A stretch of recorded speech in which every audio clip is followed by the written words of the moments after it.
Welcome back to Tetewatha Partyline Talk Show. I'm your host, Len Stacy, and we're also joined by my co-host, Arlene Jacobs, and we're on our final candidate. Welcome to the show, Tonia. How are you? Good. Thanks for having me.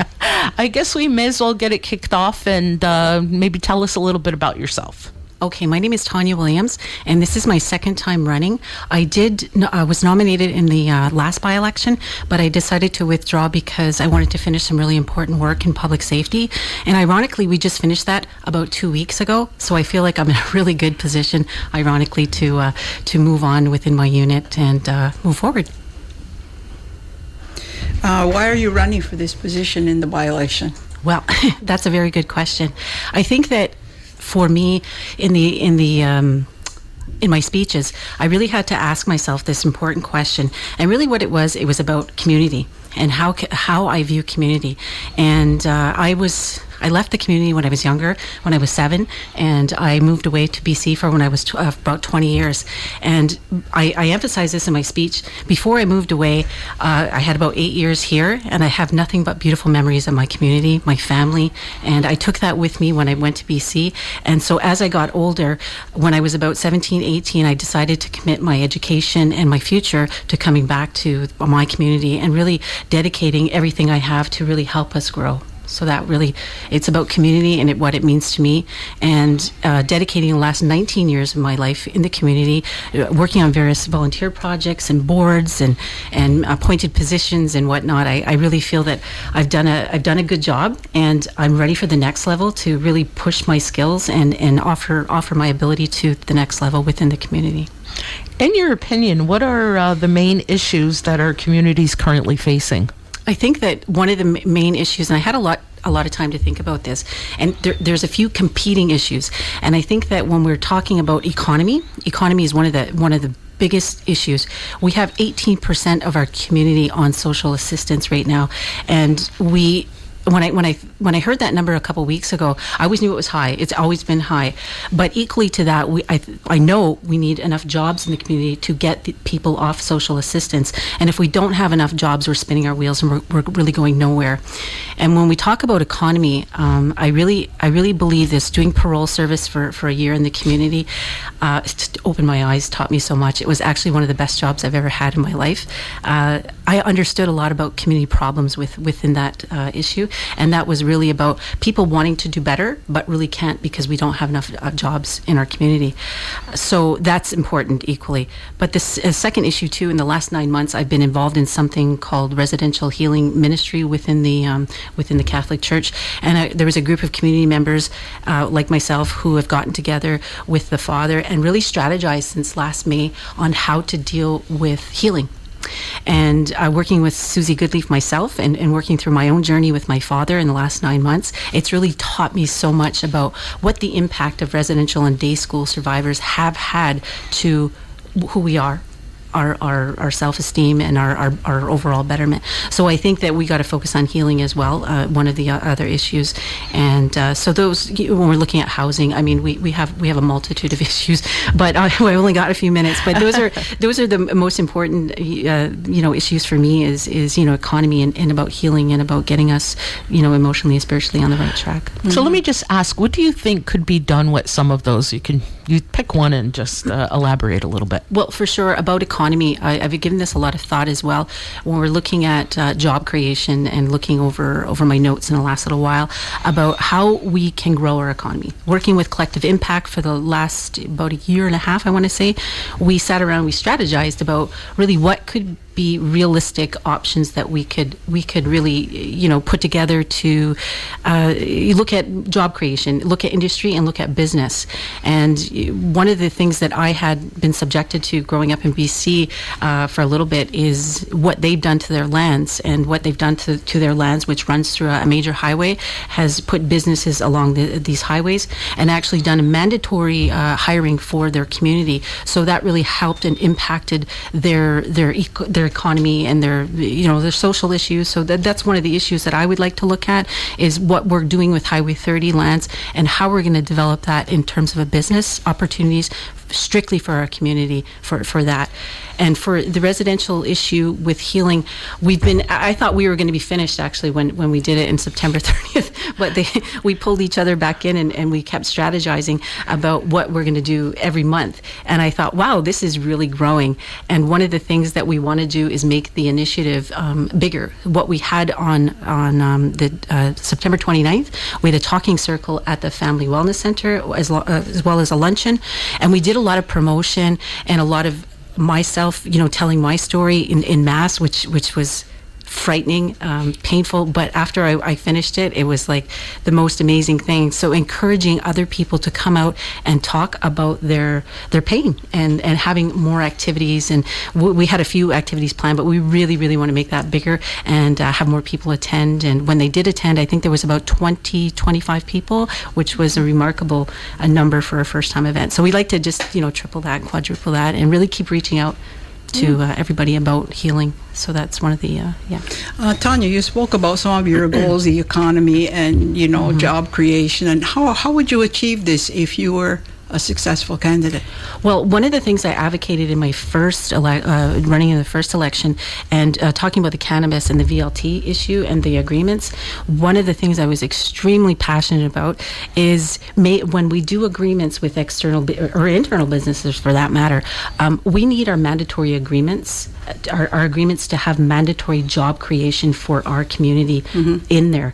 And when I asked the question, I was given sort of vague answers, and it seemed to me that it was a new concept for council at the time. I've seen it done in BC. I've seen it done in other communities across Canada, where you actually put a mandatory a percentage, and you follow that up. You have to follow that up with accountability measures. Like, okay, so we've done this in 2 years. How many people have we employed?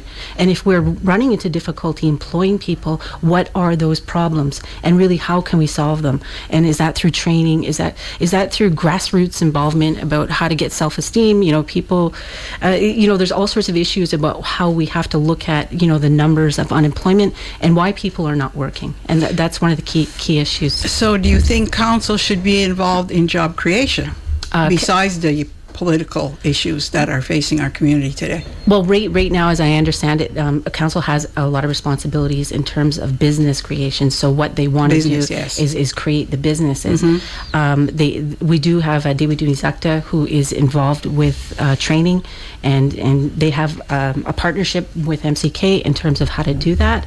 But if MCK is going to continue to do business with cannabis or other entities that we're going to be looking at, is a great idea. We absolutely need more of that. I'm not against any of the businesses, but what I really want to emphasize is the responsibility for elected officials to ensure that those agreements with those, whether it be internal or external, whether it be agreements, that we keep our employment issues at the forefront.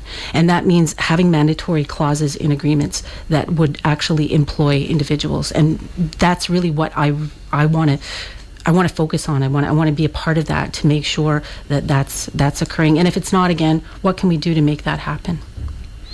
Okay, what's your knowledge about the KKL? The Kahnawake, yes, I just language. Yeah, the language. Yeah, I just went through that yesterday, and when I'm looking at the residency law and the Kahnawake membership law, what I figured is what I looked at is that we have a community representation board that's still not filled right now, and we are looking at how to fill that. And so I had a conversation with the Director of Justice, and I'm saying, well, where are we with that? And they're looking at filling that board in order to start processing the applications and getting on, getting moving with that, and the residency issue and how to the clause on how to determine great grandparents. And which board are you speaking about? The community board that's identified in the law. Okay. That reviews the registrar's decisions with regard to. So it's the community review board. The community review board. Yes, exactly. Sorry. Thank you for correcting me. What about the S3 legislation? The S3 legislation And residency, I guess. Yeah, they're tied together quite closely. And when you were looking at the Deschanel court case of 2015, what really that did is it took the second generation clause out of membership and opened that right up for anybody. So if you have any kind of lineage that you could go ahead and apply. And as I understand it, there's 160 cases pending to be a part of the Mohawks of Kahnawake right now. And when I view that, I think that, well, what I've heard is 35 to 60,000 new additional people claiming our rights in our community. And I think that's number one. We should be absolutely frightened of that. We should be doing something that when we talk about the KKR and the residency law, we also were talking about a land holding law. And I think that these three laws put together will absolutely protect our jurisdiction. I mean, that's our best defense in terms of what the courts and what Canada is doing is to line our laws up and our court and, tell Canada and tell this is not acceptable. We are not going, you can't make us, we make us. So that's an important issue for sure.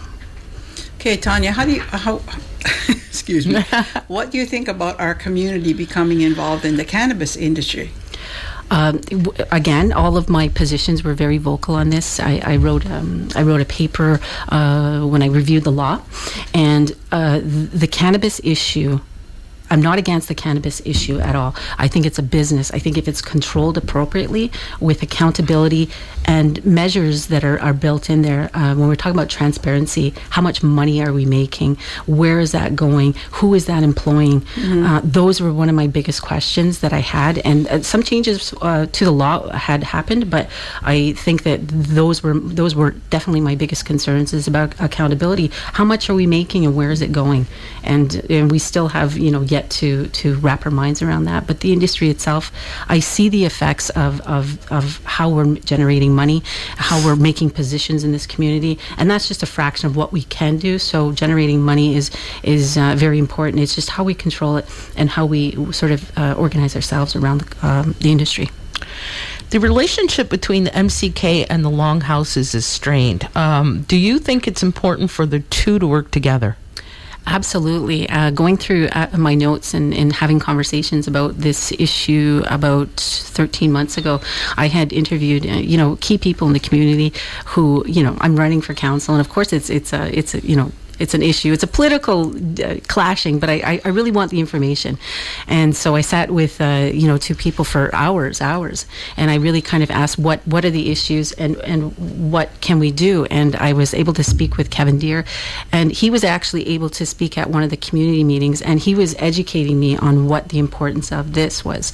And agreements were made in the 80s, and there was no question, or there was no answers given to why there's no more coming together and no more unity, and I still have those same questions, and I still need to know, why. But I think that absolutely we need to start to come together, and it's part of unification. And the more unified we are on all of these levels, the better we're going to be able to move forward and honor our past, but recognize our present at the same time. Do you attend community meetings or any of the CDMP meetings, community decision-making process meetings? Yes, I have CDMP and community meetings. I've attended both of them, and I found it on two levels. I found it very enriching and a very community-based process, but at the same time, we probably should think about some amendments to it, looking at how to better it. It's organic, it's always growing, and it's always improving, and looking at measures to improve that will only benefit us. And the community meetings, yes, for sure, even though some of them do get heated, but they are, informing, and you're able to interact with your chiefs at the same time. We have about a minute left, and I'd like to ask, is there anything else that you would like to add? I would just like to say that I am honored and happy to be in this position after 19 years of dedicating my career and my community work to taking that to the next level. I find what I do passionate. You need passion to do what you do this job, and you need commitment. And in my speech, I had made references to my son being in Syracuse University and him going further than me, and that's the sentiment that I have for my community. I want to see the next generation go further than we are, and that takes dedication and it takes hard work. And come out tomorrow, and if you want to meet me, I'll be there probably around 11:30, because I do have parents' night in Syracuse tonight, but I'll be booting back early in the morning, and I'll be happy to meet you and take your questions, and that's about it. Thank you very much. Thank you, Tonia, for joining us. Good luck tomorrow. We were going to take a break, and we'll be right back.